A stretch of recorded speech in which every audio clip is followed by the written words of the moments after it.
I met a new friend the other day who, upon finding out what I do for a living, asked me a question framed with a story. "What should pastors be saying about this election?" he started. "I'm so frustrated," he continued.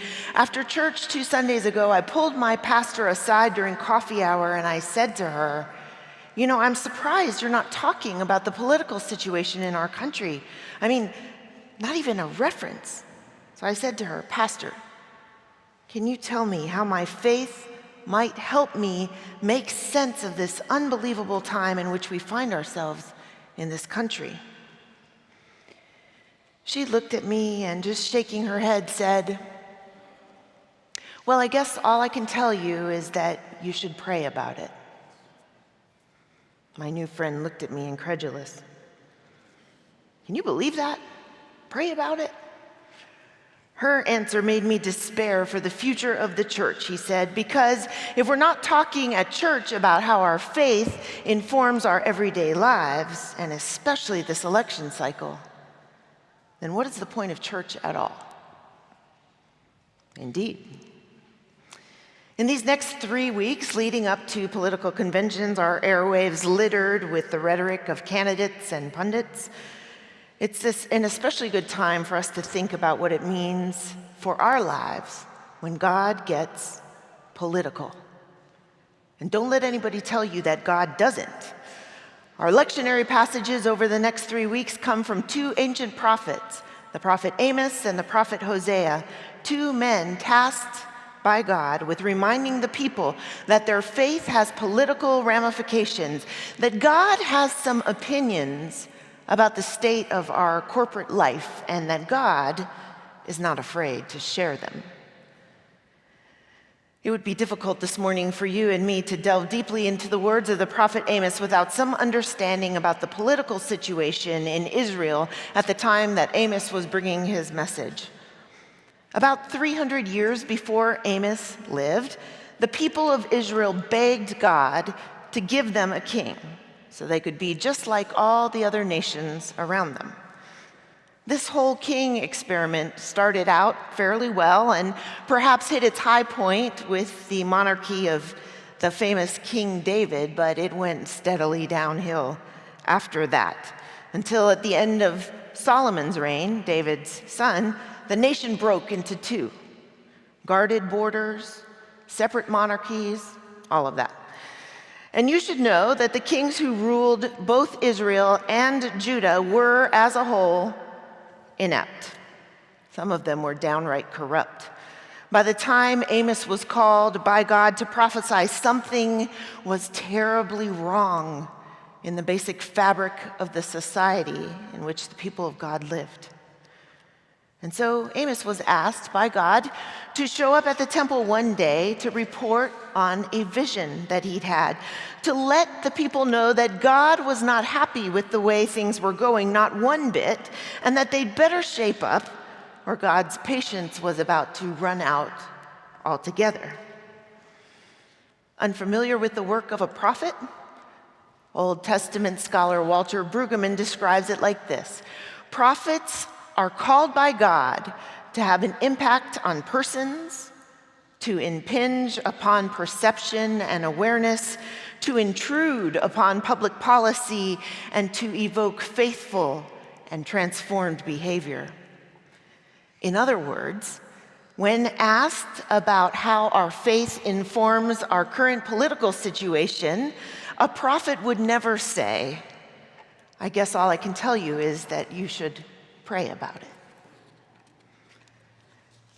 Amos wasn't your typical prophet, if there is such a thing. He was a fairly well-established herdsman and dresser of sycamore trees who lived very close to the border between Judah and Israel.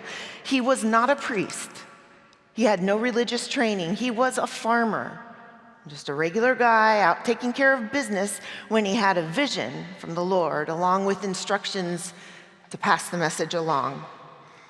Amos might have been a run-of-the-mill guy, but there was no way that you could live in that society, in the society of Israel and Judah of the day, and not be aware that something was terribly, terribly wrong. There were too many needy people, Society was filled with extreme income disparity and the triumph of the wealthy and powerful who oppressed the poor and crushed the needy. All of them were living in a society in which the very structures of their lives together created a class of people who didn't have enough, who couldn't eke out a living no matter how hard they tried. While certain parts of society flourished, there were many of them who could barely hold their heads up. Things were bad. So one day, Amos was out in the fields tending his flocks, and he got a vision from the Lord who told him to take the message across the border from Judah into Bethel, a city in the far corner of Israel, and let the priest there know that God had some concerns. I don't know why Amos left his sycamore trees to go tell the priest what was what, but whatever the reason, off he went, just 10 miles across the border, and this is what he said. I saw the Lord standing next to a wall holding a plumb line in his hand. Amos, what do you see? The Lord asked in my vision. I see a plumb line, Amos said.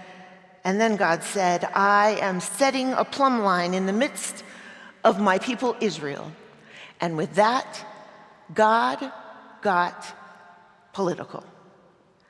A plumb line, for those of us who are not carpenters, is a string with a weight on the end. You hold it up next to a structure to gauge whether the structure is standing straight. A plumb line. And so Amos continued with his prophecy, but as he spoke, the priest Amaziah interrupted him. First, Amaziah said this, hold on. I need to send a quick message to the king. I need to let him know what you're saying, and most especially that I didn't have anything to do with this incendiary language you are using.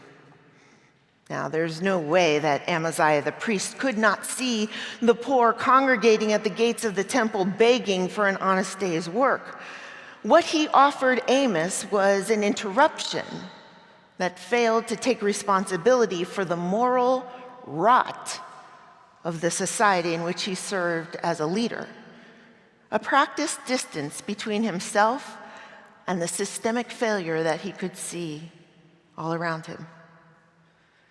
But remember, God was getting political, and he was not about to be silenced.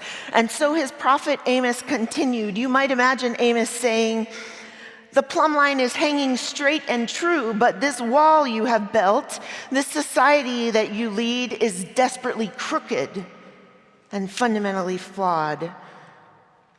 And you know as well as I do that there's no fixing it without dismantling it altogether and starting out with a new foundation, a foundation that's true, a foundation of justice and mercy and humility. But Amaziah the priest interrupted again. You, Amos, you need to get out of here. You don't have any credibility. You're not one of us. You don't have the credentials of the religious crowd. We do not have to listen to you. Well, by now you might imagine that the newly minted prophet Amos was a bit annoyed. He'd been busy tending his crops when God asked him to speak up. He'd taken on great physical risk to get to Amaziah. All he wanted to do was to get the message across and to do the job of a prophet, to have impact on persons, to evoke faithful and transformed behavior, to speak to the situation of his society about which he could stay silent no longer.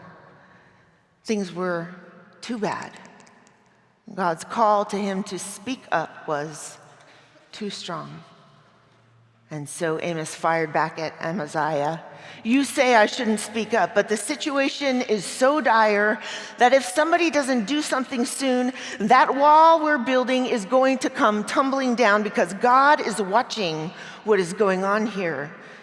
God is seriously unhappy, and God has just gone and gotten all political.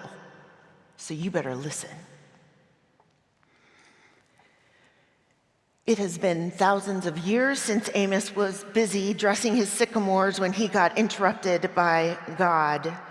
But there are some things that haven't changed very much at all. Here we are, going about our business, but it seems to me that God has been standing here for some time, holding a plumb line next to American society, and guess what?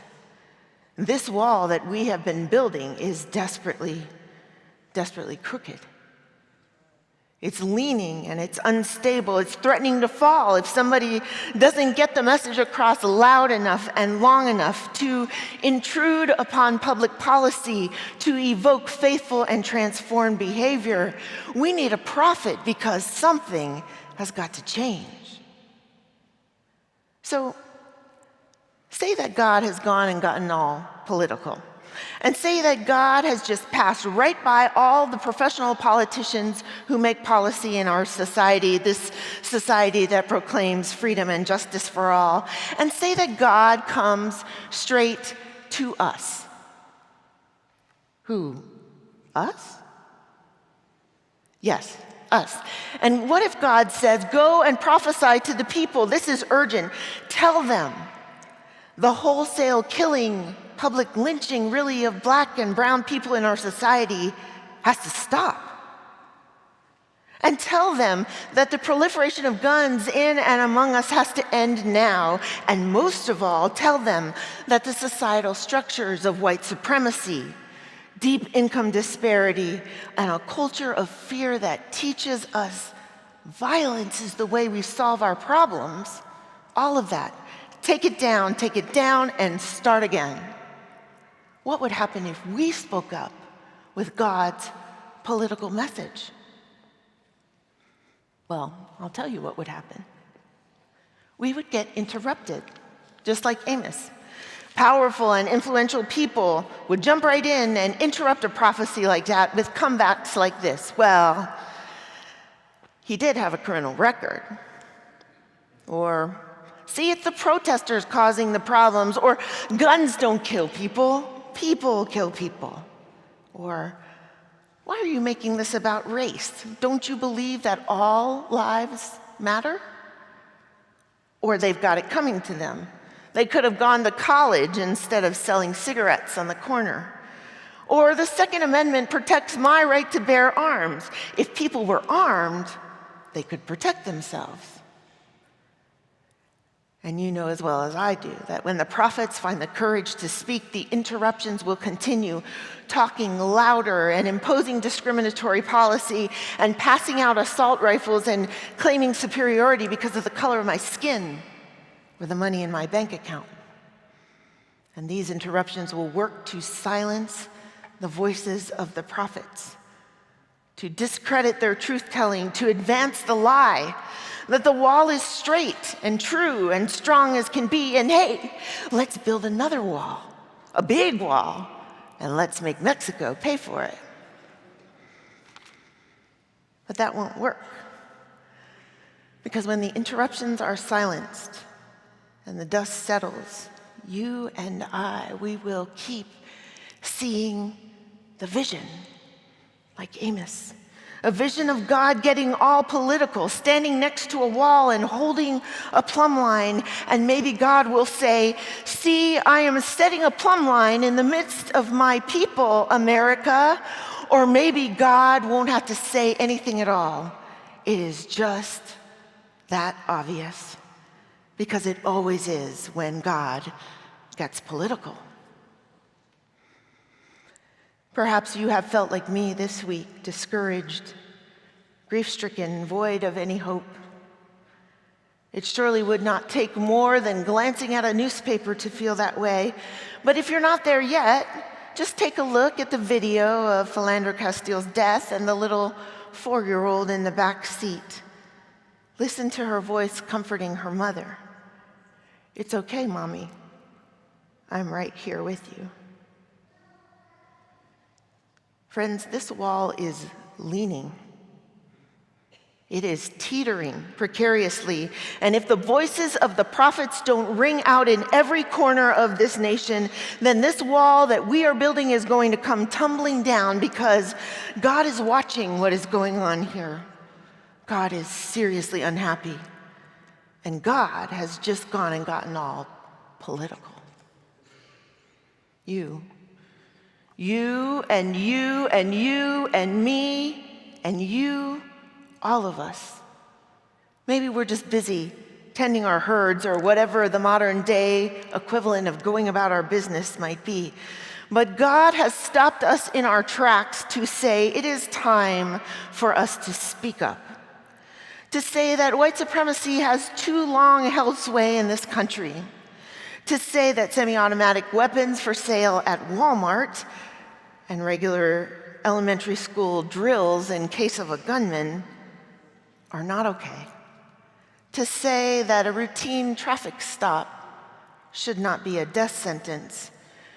To declare that the right to assemble and protest is important, and so is the safety of the officers protecting those protesters.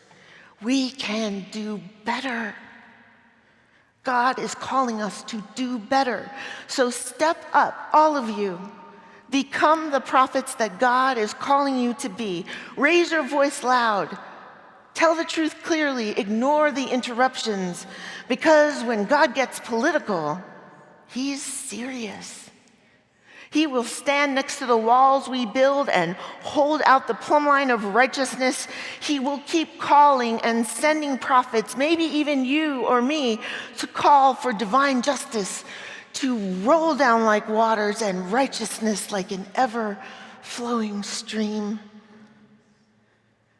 And He will remind us, as we should remind this world, that that divine march toward justice is relentless and strong, and it will not tolerate interruptions. Amen. Amen.